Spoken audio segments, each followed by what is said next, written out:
আর কিছু চাই না। আমার ছেলেকে স্কুলে যেতে দাও, পয়সা দিতে হবে না, আমি আর কিছু চাই না। আমার পাশ করা ছেলেকে তুমি কাজের ব্যবস্থা করে দাও, আমি তোমার কোনো অনুদান চাই না। আমি কারো কৃপায় বাঁচতে শিখিনি। গ্রামের মানুষের বেঁচে থাকবার জন্য ভিক্ষার জন্য হাত বাড়ানো নয়, ভিক্ষা পাত্র নিয়ে ঘুরে বেড়ানো নয়।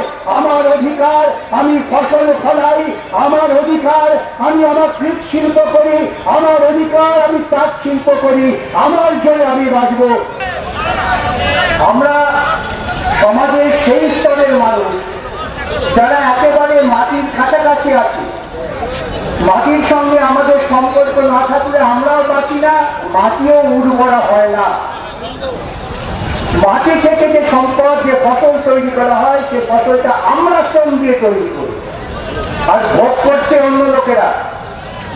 আজকে ভারতবর্ষের যে নীতি, সেই নীতিতে এমন জায়গায় পৌঁছে গিয়েছে যে আমার দেশের কৃষক, আমার দেশের শ্রমিক, তারা যে সম্পদ তৈরি করছে নিজেদের মেহনত করে, কোনো বাবুর কৃপায় নয়, কোনো ঈশ্বরের কৃপায় নয়, কোনো মন্দিরের আশীর্বাদে, গির্জা মসজিদের ব্যাপার নয়।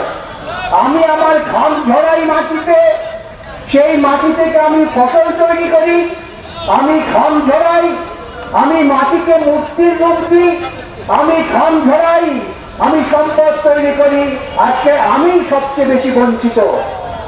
আমাদের শেখানো হয়েছে, ছেলেবেলা থেকে আপনাদের শেখানো হয়েছে যে ব্রহ্মার মুখ থেকে জন্ম হয়েছে এইসব ব্রাহ্মণ, উচ্চবর্ণ, যারা চিরকাল গ্রামের গরিব মানুষকে শোষণ করেছেন, ভাওতা দিয়েছে। তারপর নাকি ক্ষত্রিয়, তারা যুদ্ধ করে রাজাকে রক্ষা করেছেন। তারপর যারা বাণিজ্য ব্যবসা করেন, আর আপনারা যারা সম্পদ তৈরি করেন, তারা নাকি মাটির তলায় পায়ের কাছে। আমাদের এই জিনিস ভুল শেখানো হয়েছে, আমরা আজও এই ভুল পথে পরিচালিত হচ্ছি। আমাদের সবাইকে উপলব্ধি করতে হবে, দীর্ঘ বক্তৃতার বিষয় নয়। আমি যদি আজকে হাল ধরে মাঠে গিয়ে চাষ না করি, কালকে পরশুদিন ওই জমিদার বাবুর পেটে ভাত জুটবে না। জমির মালিককে কোত্থেকে তারা মালিক হলেন? যে জমিতে আমি চাষ করি, আমি ফসল ফলাই, সে জমিতে আমার অধিকার নেই। কার অধিকার আছে? যে জমিতে জীবনে চাষ করলে না, হাল ধরলে না, এক বিন্দু ঘাম ঝরালো না, ওরে বাবা, জমিটা তুমি পেলে কোত্থেকে? কোন আসমান থেকে তোমাকে জমি দেওয়া হয়েছিল? যুগ যুগ ধরে সাধারণ মানুষকে বোকা বানিয়ে তাদের বঞ্চিত করে, এবং তোমাদের পক্ষে প্রচার যন্ত্রকে চালু করে আজকে যেমন টেলিভিশন দেখছেন। আজকে এখন আপনারা সকলেই, আমি গ্রামের কৃষক ভাইকে দেখেছি হাতে অ্যান্ড্রয়েড মোবাইল নিয়ে কাজ করেন। তখন তা ছিল না। তখন কে ছিল? গ্রামের পণ্ডিত ব্রাহ্মণ, তিনি একেবারে ঈশ্বরের দেবদূত। ওই মোল্লা মসজিদের, তিনি একেবারে আল্লাহর দেবদূত। তারা আপনাদের ভুল বোঝাতেন। কি বোঝাতেন? যে রাজার কখনো মৃত্যু হয় না, রাজাই সর্বশ্রেষ্ঠ, তাই তুমি রাজার সেবা করো। আমরা এতদিন ধরে এই ভুল পথে পরিচালিত হয়েছি। আজকে আমাদের জানতে হয়, আমার অধিকার আমার বুঝে নিতে হয়। আমার অধিকার আমি বুঝেছি বলেই সে অধিকারটা আমি কাজে লাগাবো কি করে? আপনারা সকলেই জানেন, আমাকে কথা বলতে তো হবে না, বক্তৃতা করতে হবে না। ইংরেজদের তাড়াবার মূলে কারা ছিলেন? এই বাবুরা না, ইংরেজদের তাড়িয়েছিলেন আপনারা, গ্রামের কৃষকেরা, কলকারখানার মজুরেরা। ভারতবর্ষে যখন স্বাধীন হয়, তখন ইংরেজরা বলেছিল আমরা পালিয়ে যাচ্ছি। কেন? ওই বাবু তোমাদের সত্যাগ্রহ নয়, আমরা পালিয়ে যাচ্ছি। ওই গ্রামের কৃষক বলছে এই জমির ফসলের কোনো অংশ তোমাদের দেব না। কৃষকেরা বলছে দেব না, শ্রমিকেরা বলছেন আমি যে কারখানায় উৎপাদন করছি, সেই উৎপাদনের মুনাফা তোমার করতে দেব না। ইংরেজরা ভয় পেয়ে গেলেন, তারা দেশ ছেড়ে যাওয়ার আগে দেশকে ভাগ করে দিয়ে গেলেন। মানুষের আবেগ, ধর্মের ভিত্তিতে দেশ ভাগ হলো। আমরা ভারতবর্ষে ঠিক করলাম, আমরা ঠিক করলাম আমরা আমাদের রাজা ঠিক করব। এতদিন তোমরা বলেছো রাজা কোনো ভুল করে না, রাজার কোনো মৃত্যু নেই, রাজা হচ্ছেন ঈশ্বরের প্রেরিত দেবদূত। এখন আবার কেউ কেউ নিজেকে ঈশ্বরের বরপুত্র বলেও মনে করছেন, সেটা নিয়ে আপনারা নিশ্চয়ই আলোচনা করবেন। সেই রাজা আমরা ঠিক করব। আমরা ইংরেজদের দাঁড়িয়েছি, আমরা ভারতবর্ষের সংবিধান পেয়েছি, আমরা ঠিক করব আমাদের রাজা কে হবে, আমরা ভোট দিয়ে ঠিক করব। আমরা তোমাকে ক্ষমতায় পাঠাচ্ছি কেন? ক্ষমতায় যাচ্ছি কি বড় বড় পার্লামেন্টের বাড়ি করবার জন্য? ক্ষমতায় তোমায় পাঠাচ্ছি কি শুধুমাত্র নতুন নতুন ট্রেন চালু করার জন্য? আমরা তোমাকে ক্ষমতায় পাঠিয়েছি আমাদের অর্থনৈতিক নিরাপত্তা দেওয়ার জন্য। কেন আজকে গাঁয়ের ছেলে স্কুলে যেতে পারবে না? কেন আজকে গাঁয়ের মেয়ে ধর্ষিত হবে? কেন আজকে আমি দিবারাত্র পরিশ্রম করার পর আমার বউকে পরনের কাপড় জোগাড় করতে পারবো না? আমি উৎপাদন করি। আমরা ঠিক করেছিলাম এই মানুষ মিলে ঠিক করবেন তার রাজা কি হবে, এবং রাজার কাজ হবে আমাদের মধ্যে সামাজিক ন্যায়, অর্থনৈতিক ন্যায় প্রতিষ্ঠা করা। আজকে তুমি আজকে চামারের ঘরে জন্মেছো, তুমি আজকে বাদ্যির ঘরে জন্মেছো, তুমিও যে পদ্ধতিতে জন্মেছো, আমিও বাবা রাজা সেই পদ্ধতিতে জন্মেছি। অন্য কোনো পদ্ধতি নেই মানুষ জন্মাবার। এবং মানুষ যখন জন্মায় তখন ওই দুটি হাত পা দুটো চোখ নিয়ে জন্মায়, মাথায় শিং হয় না, 10টা হাতও হয় না। যতই কল্পনায় 10টা হাত এবং 10টা মুখ দেখাবার চেষ্টা করো, তাহলে তোমাকে আমাকে ফারাক কোথায়? আমার অধিকার আমায় বুঝে দিতে হবে। আমার সংবিধান বলল তাই আমরা সামাজিক ন্যায়, আমরা অর্থনৈতিক ন্যায় প্রতিষ্ঠা করব। আমরা স্বাধীনতার পর দেখলাম অত দূর যাওয়ার দরকার নেই, আপনারা পশ্চিমবঙ্গের মাটিতে আছেন। ৭৭ সালে আপনারা সকলে মিলে একটা সরকার তৈরি করেছিলেন। সেই সরকার এসে কি বললেন? সেই সরকার বললেন আমাকে তোমরা ভোট দিয়ে রাজা করেছো, আমি তোমাকে ক্ষমতা দিচ্ছি, তোমার পঞ্চায়েত তৈরি হবে, তুমি ঠিক করবে তোমার গ্রাম এলাকায় কিভাবে শাসিত হবে। আমি এই কলকাতার রাইটার্স বিল্ডিং এর ঠান্ডা ঘরে বসে ফতোয়া দেবো না। যা চালু হলো পঞ্চায়েতি ব্যবস্থা, তার মধ্য দিয়ে আপনারা আপনাদের গ্রামের শ্রীবৃদ্ধি করার চেষ্টা করলেন। এইমাত্র অমিয় পাত্র বলছিলেন তিনি নাকি পঞ্চায়েত প্রধান ছিলেন এবং তার প্রাথমিক কাজ ছিল গ্রামের মানুষের বেঁচে থাকবার জন্য, ভিক্ষার জন্য হাত বাড়ানো নয়, ভিক্ষা পাত্র নিয়ে ঘুরে বেড়ানো নয়। আমার অধিকার আমি ফসল ফলাই, আমার অধিকার আমি আমার কৃষি শিল্প করি, আমার অধিকার আমি তাঁত শিল্প করি, আমার জন্য আমি বাঁচব। তোমার দায় আমাকে আমার বাঁচবার সহায়ক শক্তি করা। তাই হয়েছিল। তখন বললেন যারা চাষ করে, যাদের যুগ যুগ ধরে বঞ্চনা করা হয়েছে, যারা আওয়াজ তুলেছিল লাঙল যার জমিদার, আমরা সরকার বললাম যে চাষ করছে তাকে আইনি অধিকার দিতে হবে, বর্গা অধিকার দেওয়া হলো। তখন বলল যে চাষ যেমন ছেলেরা করে মেয়েরাও করে, বর্গার অধিকার ছেলে মেয়ে যৌথভাবে থাকবে। ওই আমি সবসময় পুরুষের অধীন থাকবো, সে নারী আমি নই। আমি নারী, আমি সৃষ্টিকর্ত্রী, আমি নারী, আমি হাল ধরি, আমি নারী, আমি ঘরে সন্তান পালন করি, আমার অধিকার তোমার থেকে বেশি। বামফ্রন্ট সরকার এসে বললেন বর্গাদার হবে, সেখানে নারী পুরুষ উভয়ই হবে বর্গাদার। তাকে জমি থেকে উচ্ছেদ করা যাবে না। উচ্ছেদ করতে গেলে আইনের পথে যেতে হবে। আইন চালাবে কে? আইন চালাচ্ছে বামফ্রন্ট সরকার, আইন চালাবে কে? পঞ্চায়েত অমিয় পাত্ররা। তারা ওই গুন্ডাদের কথায় আইনকে নির্ধারণ করবে না।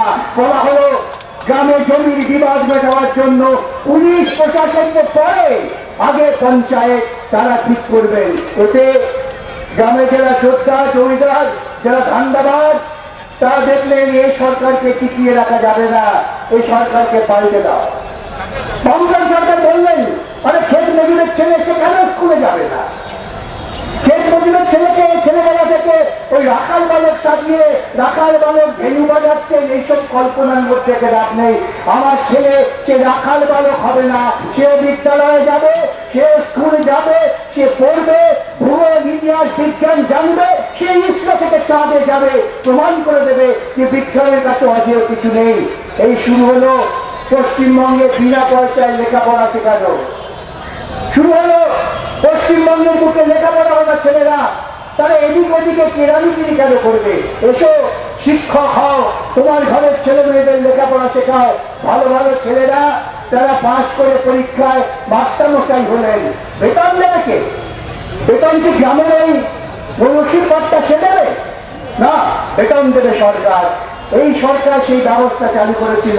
আপনারা বিভ্রান্ত হয়েছিলেন, আপনারা ভুল করেছিলেন, আপনাদের ভুল বোঝানো হয়েছিল, আপনারা সেই সরকারকে পাল্টে দিয়েছেন।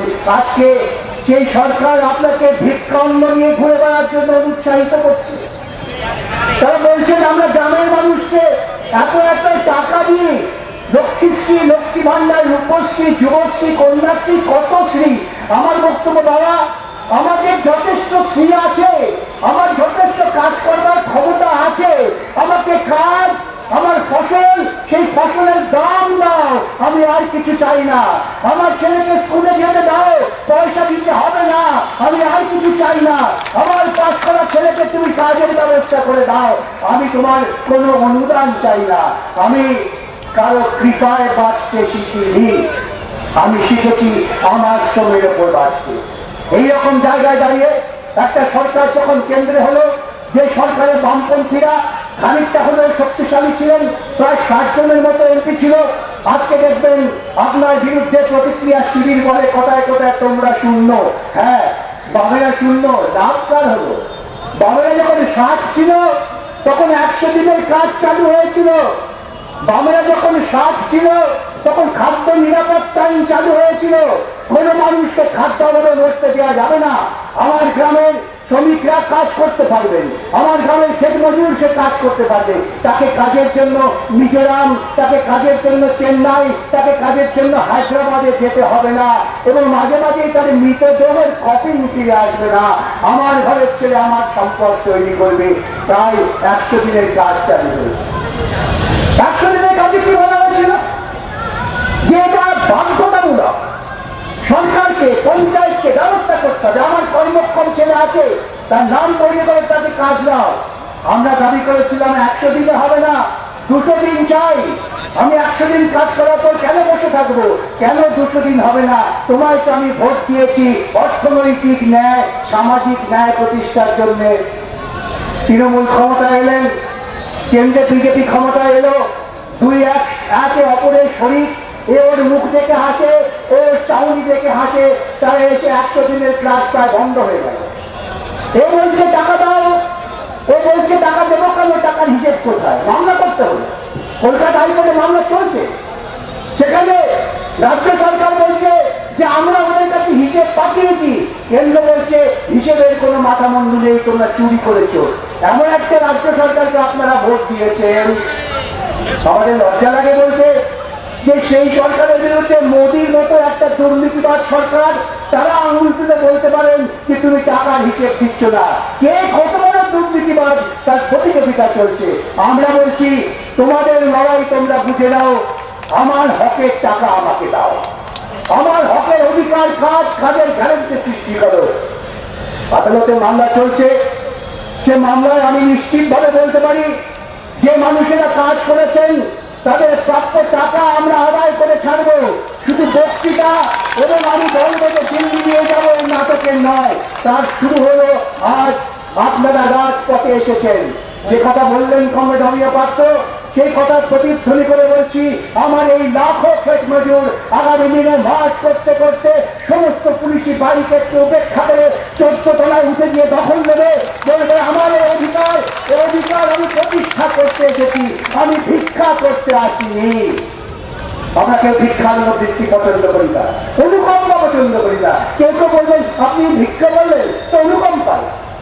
যে রাজ্যের মুখ্যমন্ত্রী এই কথা বলার দুঃসাহস দেখাতে পারে যে তৃণমূলকে ভোট না দিলে পরে এই সমস্ত প্রকল্প বন্ধ হয়ে যাবে, তাকে আপনি কি বলবেন?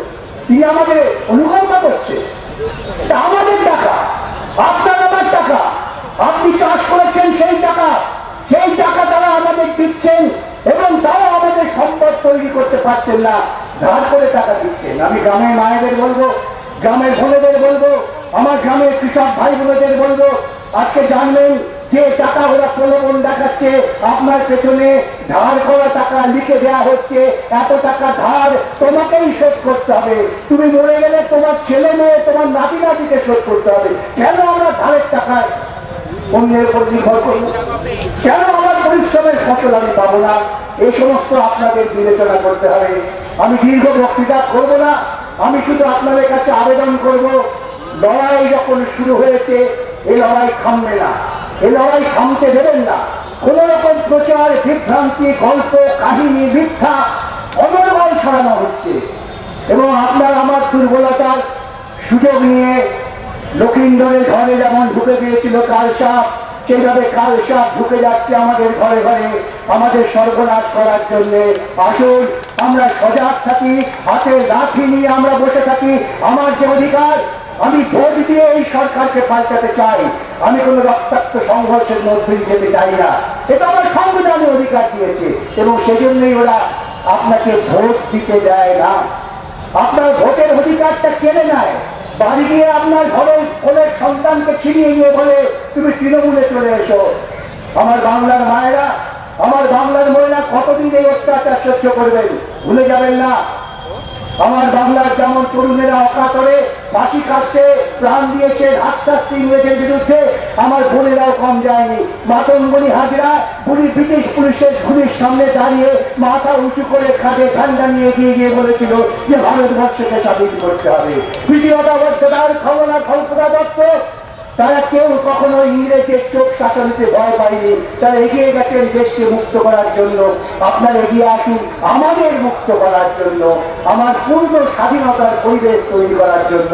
এটা আপনারা করবেন, এই দৃঢ় বিশ্বাস আমার আছে এবং আপনাদের উপর এই ভরসা রেখে আগামী দিনে লড়াই, যেমন আমরা আইন আদালতে লড়াই করছি, বুঝে নেবো আমাদের সামর্থ্য মতো, কিন্তু আমাদের মদত দেওয়ার জন্য আপনাদের এইরকম জমায়েত আরো বাড়াতে হবে, আরো জমায়েত করতে হবে। এই লড়াই যখন এক জায়গায় মিলবে তখন দেখবেন এরা পালিয়ে যেতে বাধ্য। এদের আমরা গতি ছাড়া শুধু নয়, প্রতিক্রিয়ার কল ছাড়া করে ছাড়ব, এটাই হবে আমাদের অঙ্গীকার এবং সেই অঙ্গীকার পূরণ করার জন্য আগামী দিনে আমরা প্রতিশ্রুতিবদ্ধ হব। এই কথা বলে সবাইকে অভিনন্দন জানানোর কথা শেষ করলাম। নমস্কার।